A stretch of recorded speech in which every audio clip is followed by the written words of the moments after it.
नमस्कार साथियों, आप सभी का स्वागत है एजुकेशन लाइन में। दोस्तों, वार्षिक परीक्षा 2023-24 कक्षा 9th के लिए सामाजिक विज्ञान का जो पेपर है वो यहाँ पे आ चुका है। और इस वीडियो में हम सामाजिक विज्ञान का सारा प्रश्न पत्र है वो देखने वाले हैं, सभी प्रश्नों को सॉल्यूशन के साथ। तो चलिए दोस्तों, वीडियो स्टार्ट करते हैं। वीडियो स्टार्ट करने से पहले साथियों आपसे रिक्वेस्ट है, अगर आपके पास भी आपके कोई भी सब्जेक्ट का पेपर अभी लग रहा है, आप किसी कक्षा के हैं, तो आप हमें अपना व्हाट्सअप नंबर ये है हमारा, यहाँ पर आप अपना पेपर है वो हमें सेंड कर सकते हैं। तो चलिए स्टार्ट करते हैं। पहला प्रश्न से अपन यहाँ पे स्टार्ट करने वाले हैं। फ्रांसीसी क्रांति के समय फ्रांस का शासक कौन था? ये प्रश्न लगातार रिपीट प्रश्न है। आपको पता है लुई 16 है वो इसका सही आंसर हो जाता है। अगला देखिए, हिटलर का जन्म हुआ था। तो साथियों, हिटलर का जन्म है वो वर्तमान के अकॉर्डिंग देखा जाए तो ऑस्ट्रिया आपका सही आंसर है। तो यहाँ पे ऑप्शन नंबर बी आपको भरना है। अगला देखिए, भारत का सबसे पश्चिम देशांतर कौन सा है? तो सबसे पश्चिम देशांतर की अगर बात करें तो 68-7 से लेके 97 75 होगा आपका यहाँ पे, ठीक है। तो यहाँ पे ये वाला हमारा सही आंसर हो जाता है। नेक्स्ट देखिए, अगला है भारत की जलवायु है। तो साथियों, भारत की जलवायु है वो मानसूनी जलवायु कहलाती है। तो यहाँ पे ऑप्शन नंबर बी है वो सही आंसर रहेगा। साथियों, आपको अगर इन पेपर की पीडीएफ फाइलें देखनी है तो आपको हमारे ऐप पे ये सब कुछ मिल जाएंगे। ऐप का लिंक डिस्क्रिप्शन बॉक्स में है, या फिर आप प्ले स्टोर पे एजुकेशन लाइन के नाम से ऐप डाउनलोड कर सकते हैं। आगे देखिए, यहाँ पे सिमलीपाल जीवमंडल नियम कौन से राज्य में स्थित है? तो साथियों, ये वर्तमान में ओडिशा में स्थित है। तो यहाँ पे ओडिशा आपको लिखना होगा। आगे देखिए, यहाँ पे 2011 की जनगणना के अनुसार भारत का जनसंख्या घनत्व कितना है? तो साथियों, ये 2011 की जनगणना के अनुसार 382 प्रति व्यक्ति था। तो यहाँ पे आपको ऑप्शन नंबर डी लिखना है। नेक्स्ट देखिए, यहाँ पे अगला है, हिटलर ने पोलैंड पर आक्रमण कब किया? तो साथियों, उन्होंने सितंबर 1939 में किया था। तो यहाँ पे ऑप्शन नंबर ए आपका सही आंसर रहेगा। नेक्स्ट देखिए, भारतीय संविधान सभा की प्रथम बैठक कब हुई थी? तो साथियों, ये 9 दिसंबर, कब? 9 दिसंबर 1946 को हुई थी। तो ऑप्शन नंबर जो स वाला आपका सही आंसर है। सेकंड बैठक की बात करें तो वो हुई थी हमारी 11 दिसंबर 1946 को। तो ये भी आपको ध्यान रखना है। इसके बाद देखिए, निम्नलिखित में से कार्यशील पूंजी का प्रकार है। तो साथियों, कार्यशील पूंजी का प्रकार आपको बताना है। औजार, मशीन और कच्चा माल, भवन, ये आपके ऑप्शन है। मशीन, औजार एक ही प्रकार की कैटेगरी में होते हैं। देखिए, भवन जो है वो क्या है, एक प्रकार से आपका रहने के लिए जो जगह होती है उसके लिए बोला जाता है। इसमें देखिए, कार्यशील पूंजी यानी कि जिसमें कार्यशील यानी कि कार्य की प्रगति आपको दिखाई गई है। तो कच्चा माल जो है वो यहाँ पे सही आंसर होना चाहिए मेरे अकॉर्डिंग। आगे देखिए, यहाँ पे भारत में निर्धनता रेखा का निर्धारण करते समय निम्नलिखित में से किसको शामिल नहीं किया जाता है? तो साथियों, यहाँ पे अगर मैं बात करूँ तो खाद्य आवश्यकता, मतलब आपको खाने की जो आवश्यकता है वो तो होगी होगी। विलासिता, विलासिता का मतलब क्या हो गया कि कोई बहुत ज़्यादा ऐशो आराम में जी रहा है, ठीक है। एक हो गई चिकित्सा और एक होती है शिक्षा। तो यहाँ पे देखिए, भारत में निर्धनता रेखा का निर्धारण करते समय किसको शामिल नहीं किया जाता है? तो यहाँ पे मेरे अकॉर्डिंग है वो ऑप्शन नंबर बी को होना चाहिए, विलासिता। यानी कि जो ऐशो आराम की ज़िंदगी जी रहे हैं उन उसको शामिल नहीं किया जाता निर्धनता रेखा में। निर्धनता के अकॉर्डिंग देखिए, शिक्षा नहीं मिलना, खाद्य सामग्री का नहीं मिलना, चिकित्सा सुविधाएं नहीं मिलना, ये इसमें हो सकता है। भारतीय खाद्य सुरक्षा अधिनियम कब लागू हुआ था? तो साथियों, ये लागू हुआ था 2013 में। तो ऑप्शन नंबर डी है वो आपका सही आंसर हो जाता है। अक्टूबर 1917 की रूसी क्रांति का नेतृत्व है वो किसने किया था? तो साथियों, यहाँ पे आपको लिखना है लेनिन, ठीक है। तो यहाँ पे ऑप्शन नंबर ए आप यहाँ पे टिक करेंगे। आगे देखिए, यहाँ पे अब रिक्त स्थान वाले प्रश्न आगे जो कि आप देख लेना एक बार। भारत की समुद्री तट रेखा लगभग कितने किलोमीटर है? तो आपको यहाँ पे लिखना होगा, यानी कि जो भारत है हमारा, ठीक है। तो भारत की समुद्री तट रेखाएं इस प्रकार से आपको गुजरात, पोरबंदर, महाराष्ट्र वगैरह सब मिल जाएगी।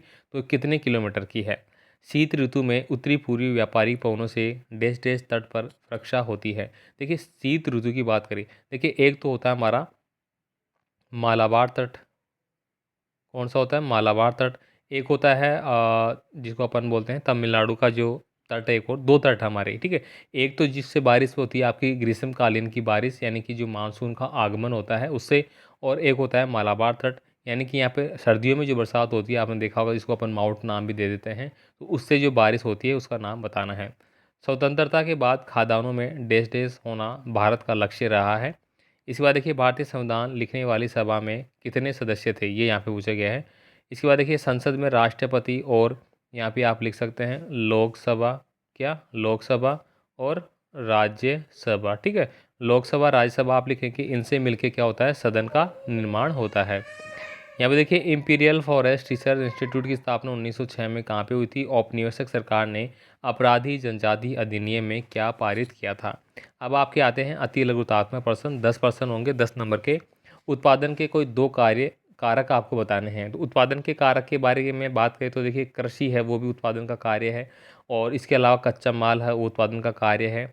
ये चीज़ें आप यहाँ पे बता सकते हैं। तृतीय क्षेत्र की कोई दो गतिविधियाँ बताए। दोस्तों तृतीय क्षेत्र जो है उसमें हमारा आता है संचार क्षेत्र। संचार क्षेत्र आ जाएगा, बीमा आ जाएगा, ठीक है, इस प्रकार की चीज़ें आएगी। इसमें इंटरनेट जो है वो भी इसी में आता है, ठीक है। इसकी दो गतिविधियाँ बतानी होगी। यहाँ पे देखिए बहुविधि फसल प्रणाली को आपको परिभाषित करना है।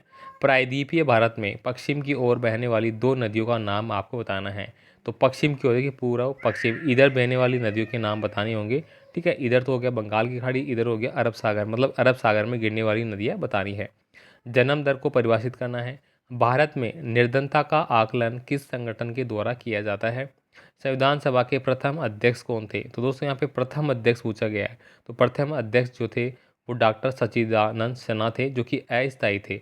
और स्थायी की बात करें तो फिर आप यहाँ पे लिख सकते हैं डॉक्टर राजेंद्र प्रसाद, ठीक है, जिनको सेकंड बनाया गया था। 9 दिसंबर को जो बैठक हुई थी उसमें डॉक्टर कौन थे, सच्चिदानंद सिंह था, और 11 दिसंबर को हुई थी उसमें राजेंद्र प्रसाद को बना दिया गया था। आगे देखिए राष्ट्रीय मतदाता दिवस कब बनाया जाता है। तो साथियों ये बनाया जाता है 25 जनवरी को। कब, 25 जनवरी को बनाया जाता है। आगे देखिए सार्वभौमिक वयस्क मताधिकार को परिभाषित करना है। तो आप कर सकते हैं, यानी कि जो भी निर्वाचन क्षेत्र होता है उसमें जो भी आपके मतदाता सूची होती है उसमें आपका नाम होता है तो आप वयस्क मताधिकार होंगे, और आपकी उम्र 18 वर्ष होनी चाहिए, वगैरह वगैरह। यहाँ पे देखिए किस मौलिक अधिकार को संविधान की आत्मा और हृदय कहा गया है। तो दोस्तों अनुच्छेद 32 में जो वर्णित है, ठीक है, जिसको अपन बोलते हैं क्या, जिसमें दोस्तों आपने अनुच्छेद 32 है जिसमें संवैधानिक उपचारों का अधिकार जिसको बोला जाता है वो आप यहाँ पे लिख सकते हैं। देखिए यहाँ पे लघुतात्मक प्रश्न आपके आते हैं। गंगा नदी की प्रमुख सहायक नदियों का वर्णन करना है। भारत में पाई जाने वाली वनस्पति के बारे में, जनसंख्या वृद्धि दर के बारे में, यूरोप में उदारवादी विचारधारा के बारे में, रूसी क्रांति के बारे में। दोस्तों रूसी क्रांति और नाथसी जो क्रांतियाँ हैं वो आपको पढ़ लेना है। 100% आ रहे हैं भाई, 2-3 पेपरों में आ चुके हैं। देखिए घुमंतु के बारे में आ चुका है, यहाँ पे औपनिवेशिक के कारण में आ चुका है। हमें संविधान की आवश्यकता क्यों है या संविधान क्या है, ये प्रश्न आपका 100% आ रहा है, ठीक है। बफर स्टॉक क्या है, ये प्रश्न रिपीट हो चुका है 2 पेपरों में। देखिए नाथसीवाद का विश्व दृष्टिकोण का क्या था। स्वतंत्र और निष्पक्ष चुनाव की प्रमुख चुनौतियां हो गई। प्रधानमंत्री के प्रमुख कार्य शक्तियां हो गई, ये रट लेना, 100% आ रहा है ये। साथ साथ राष्ट्रपति का देख लेना एक। यहाँ पे देखिए स्वतंत्रता के अधिकार के तहत भारतीय नागरिक को कौन कौन सी स्वतंत्रताएं दी गई है। बेरोजगारी वाला प्रश्न पढ़ लेना भाई, 100% परीक्षा में आ रहा है।